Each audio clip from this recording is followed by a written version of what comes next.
Question number 14 है। ये question number 14 जो है देखिए ध्यान से, डिटर्मिनेंट का एक्सरसाइज 4.2 का मैथमेटिक्स का है ना, क्लास 12वीं। क्वेश्चन नंबर 14, क्वेश्चन को समझिए। ये हमारा LHS पार्ट है और ये हमारा RHS पार्ट है।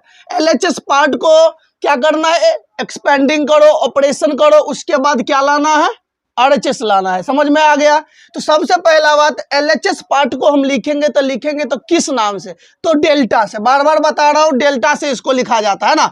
तो लिखेंगे लेट, मतलब माना डेल्टा इक्वल टू, है ना। सारे चीज को लिखो अब, LHS में जितना है तो A² प्लस का 1, AB हुआ, AC हुआ, AB होगा, यहाँ पर B² प्लस का 1, BC, CA, CB, C² plus का 1 होगा। क्लियर है? हम क्वेश्चन को क्या किए, आसानी से लिख लिए है। अब देखिए ध्यान से, दिमाग लगाइए। सर इस लाइन में आपको A दिखाई देता है, इस लाइन में B सब जगह लिखा है, इस लाइन में C सब जगह लिखा है। इसका मतलब R1 से A कॉमन होगा, R2 से B कॉमन होगा और R3 से C कॉमन होगा। तो हम लिखेंगे यहां पर टेकिंग कॉमन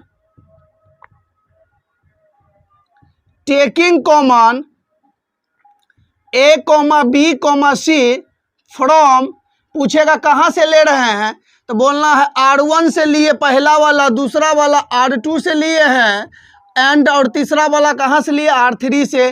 तो हिंदी में लिखते थे क्रमशः, यहां पर लिख देना रिस्पेक्टिवली, है ना।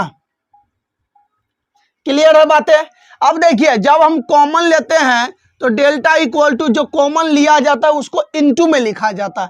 तो A लिया, B लिया और C लिया, तो ये तीनों इनटू में हो जाएगा, A into B into C हो जाएगा। और इनटू में आप R1 से A लिए हैं तो यहां से A लिए, तो इसके साथ A लिए, तो यहां पर तो A बचा, क्योंकि इसके पास 2 A है, प्लस इसके पास A नहीं है तो जबरदस्ती लेने पर उसके बट्टा में आ जाएगा। क्लियर है? अब यहां से A ले लिया है तो यहां पर क्या बचा, B, यहां पर क्या बचा, C। ठीक उसी प्रकार इसमें से B लिए हैं तो यहां पर क्या बचेगा, A बचेगा, यहां पर क्या बचेगा, B प्लस 1 बट्टे B, क्योंकि एक में B नहीं है, एक में नहीं है तो ले लिए हैं तो बट्टा में आ जाएगा। ठीक है? अब देखिए यहां पर हम ले लिए B तो यहां पर क्या बचेगा, C, यहां पर लिए C तो बचेगा A, यहां पर B बचेगा, यहां पर C प्लस 1 बट्टा C बचेगा। बात समझे? अब सुनो सर, R2 जो है ना, R2 में से दिमाग लगाइए, R2 में से R1 को घटा दिया जाए, है ना, और R3 में से भी किसको घटा दिया जाए, R1 को घटा दिया जाए। तो दोनों को घटा दिया जाए तब क्या होता है, देखिए तो लिखेंगे ऑपरेशन R2 बराबर R2 minus R1 and R3 equal to, है ना, R3 माइनस का R1। क्लियर है? नीचे दिख रहा है? अब देखिए तो डेल्टा इक्वल टू क्या लिखेंगे, ABC। मैंने क्या करा, R2 और R3 लिखा लेकिन R1 नहीं लिखा। इसका मतलब R1 की जगह पर नो चेंजिंग, मतलब R1 चेंज नहीं होने वाला है। तो लिखेंगे A प्लस 1 बाई A होगा, यहाँ पर क्या बच गया भैया, तो B बचा, यहाँ पर C है। अब देखिए R2 के जगह पर क्या लिखे, R2 माइनस R1, R2 बराबर R2 माइनस R1, मतलब R2 के जगह पर R2 में से R1 को घटा देंगे तो वो लिखना पड़ेगा। ठीक है, घटा करके, तो इसको घटाइए तो A माइनस इतना, A माइनस इतना, A माइनस 1 बट्टा A प्लस 1 बट्टा A, है ना, माइनस कीजिए इसको, तो A plus minus minus, minus plus minus 1 बट्टा A, प्लस माइनस में कट जाएगा, माइनस का 1 बट्टा क्या बचा, A बचा। यहां पर लिखेंगे माइनस का 1 बट्टा A। ठीक है? अब इसको इसमें से घटाइए, B प्लस 1 बट्टा B माइनस ये वाला B, B से B कट गया, प्लस में 1 बट्टा B बच गया, मतलब यहाँ पर 1 बट्टा B होने वाला है। अच्छा, C में से C जाएगा, क्या हो जाएगा भैया, 0। क्लियर है? समझ में आ रही है बात? अब देखिए फिर लिखा R3 बराबर R3 माइनस R1, मतलब इस लाइन को इस लाइन से घटाना है तो इससे घटाइए, A माइनस इतना, तो A माइनस इतना क्या आया था, माइनस का 1 बट्टा A, तब माइनस का 1 बट्टा A आया। क्लियर है? अब ध्यान दीजिए, इसमें से इसको घटाया जाए तो बी में से बी जाएगा तो क्या हो जाएगा 0। अच्छा, इसमें से इसको घटाइए, सी से सी कट जाएगा तो 1/c बचेगा, डिटर्मिनेंट बंद। क्लियर है। अब देखिए, इतना आ जाने के बाद आप दिमाग लगाओ, इस लाइन में यदि जबरदस्ती ए से गुना कर देंगे, जबरदस्ती क्या कर दे, ए से गुना कर दे, तो क्या होने वाला, इस लाइन में बी से गुना कर दे, इस लाइन में सी से गुना कर दे तो क्या हो जाएगा, है ना। ये दिमाग लगाइए। तो जबरदस्ती आप किसी के साथ कीजिएगा तो ए से इसमें गुना किए तो एक गुना तो कर दिए, लेकिन जबरदस्ती किए तो इसलिए ए से भागा भी करना पड़ेगा। इसमें बी से गुना करोगे तो बी से भागा भी करना पड़ेगा, इसमें सी से गुना करोगे तो सी से भागा भी करना पड़ेगा। तो देखिए यहाँ पर बता रहे हैं हम, LHS पार्ट को रहने देते, RHS मिटा देते क्योंकि जगह का क्या है, अभाव। यहाँ पर देखिए delta equal to a into b into c पहले से है, ये वाला है। हम क्या करेंगे, इस लाइन में ए से गुना करेंगे तो जबरदस्ती किए, तो जबरदस्ती करेंगे तो ए से भागा करना पड़ेगा। इस लाइन में बी से गुना करेंगे तो बी से भागा करना पड़ेगा। इस लाइन में सी से गुना करेंगे तो इसमें सी से भागा करना पड़ेगा। क्लियर है। अब तो भागा कर दिए तो भाई गुना भी कर लो, गुना करिए। इसमें ए से गुना करना था, ए गुना ए तो ए स्क्वायर प्लस 1/a, तो ए में 1/a से गुना करेंगे तो ए से 1 कट जाएगा, क्या बच गया 1। क्लियर है कॉन्सेप्ट, समझे। इस लाइन में फिर ए से गुना करो तो माइनस का क्या हो जाएगा, ए से 1 कट जाएगा तो माइनस का बच गया 1, माइनस का फिर से बच जाएगा 1। ठीक है। इस लाइन में बी से गुना करा तो बी गुना बी तो बी स्क्वायर होता है, बी से बी कट जाएगा तो 1 हो जाएगा। अच्छा भैया, 0 में बी से गुना करूंगा तो 0 होगा। ठीक। सी में सी से गुना करो तो सी स्क्वायर होने वाला है। अच्छा, इसको ये तो 0 हो जाएगा और ये सी हो जाएगा। क्लियर है बात, समझ में आई।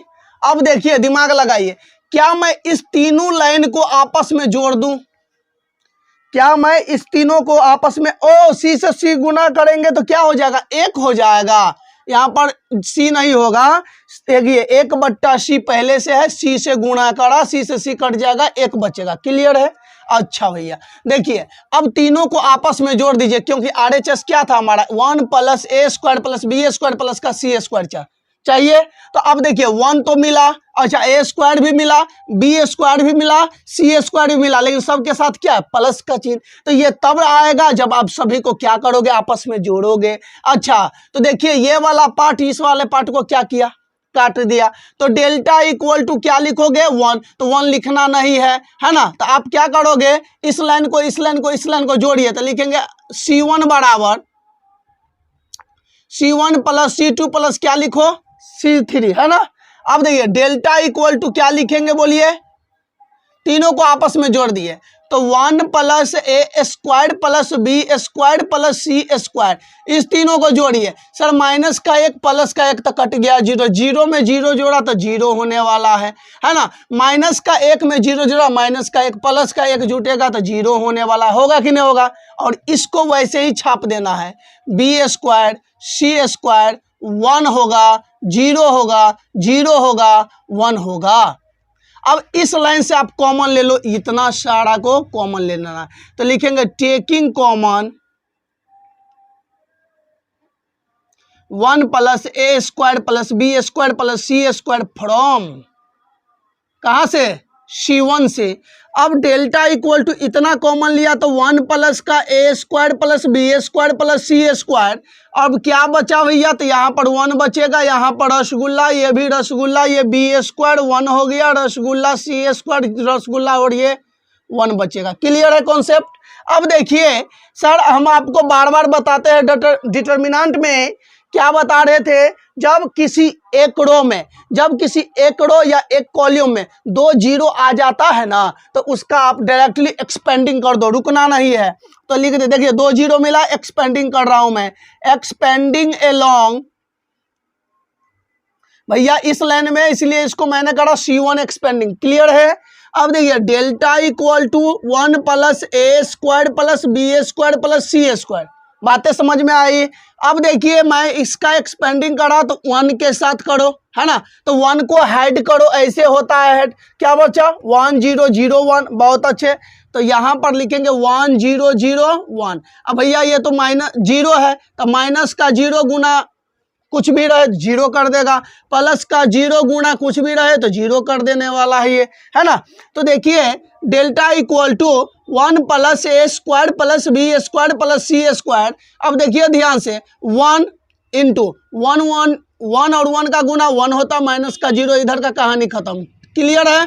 अब देखिए 1 और 1 में से 0 जाएगा तो 1 होगा, 1 इंटू 1 तो क्या होगा 1, और 1 से गुना करो इसको तो कितना होने वाला है, इतना ही होने वाला है, लिखेंगे। इसीलिए डेल्टा इक्वल टू 1 प्लस का ए स्क्वायर प्लस का बी स्क्वायर प्लस का सी स्क्वायर, और यही हमारा था RHS पार्ट, लिख देना है भैया प्रूव्ड, है ना।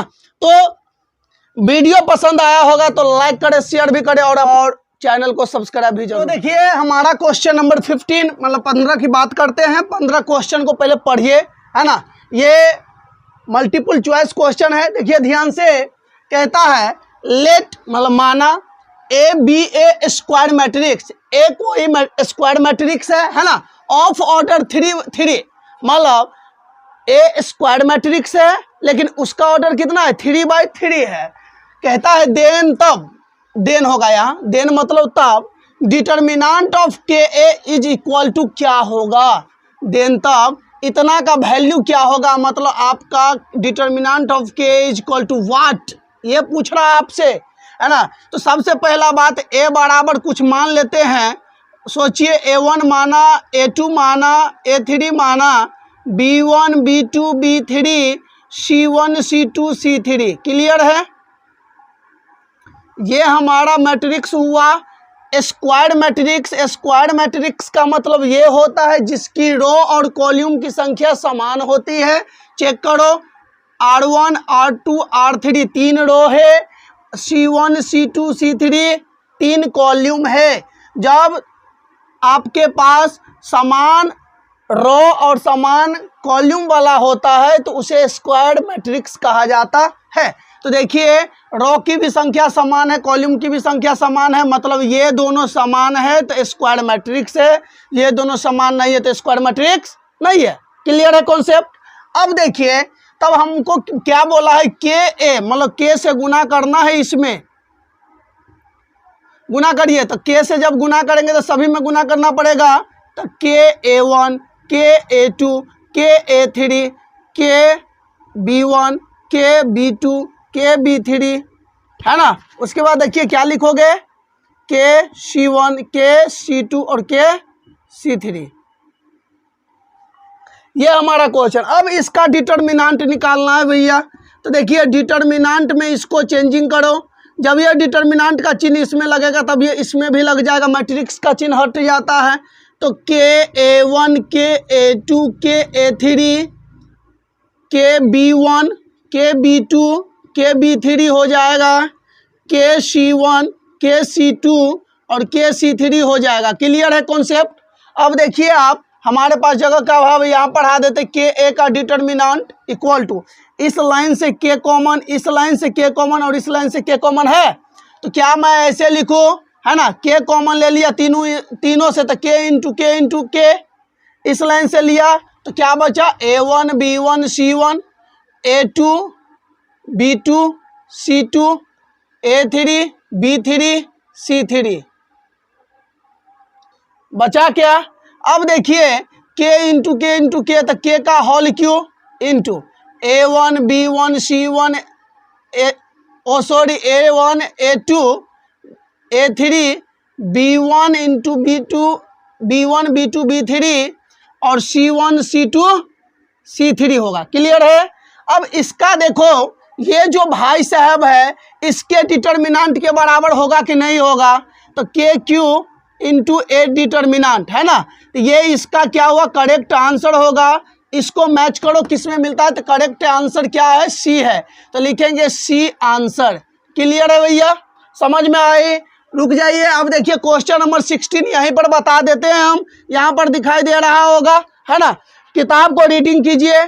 कहता है which of the following is correct, मतलब नीचे जो दिया गया है उसमें से कौन सही है, कौन सही है इसका। तो क्वेश्चन नंबर ए कहता है, option number A, determinant is A square matrix. Determinant is ए क्या हुआ, स्क्वायर मैट्रिक्स। स्क्वायर मैट्रिक्स का बात कर रहा है तो किसी भी डिटर्मिनेंट स्क्वायर मैट्रिक्स तो होता है ना, ये भी लगभग सही है। लेकिन देखते हैं स्क्वायर मैट्रिक्स होने के साथ साथ बहुत कुछ होना पड़ता है ना, सिर्फ स्क्वायर मैट्रिक्स हो गया तो सही नहीं हो गया, उसके साथ और कुछ होता है। फिर आगे पढ़ते देखते हैं, कहता है determinant is a number associated to a matrix. फिर सी नंबर ऑप्शन कहता है determinant is a number associated to a square matrix, none of this. चार ऑप्शन है जिसमें से सी करेक्ट होगा।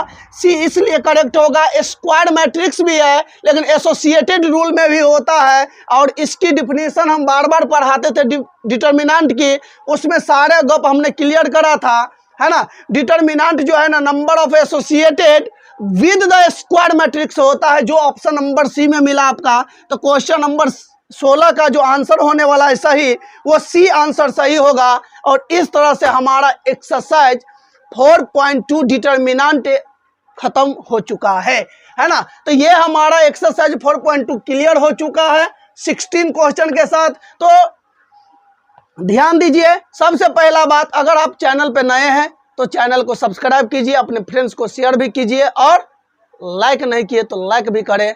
आज के लिए डेट्स ऑल।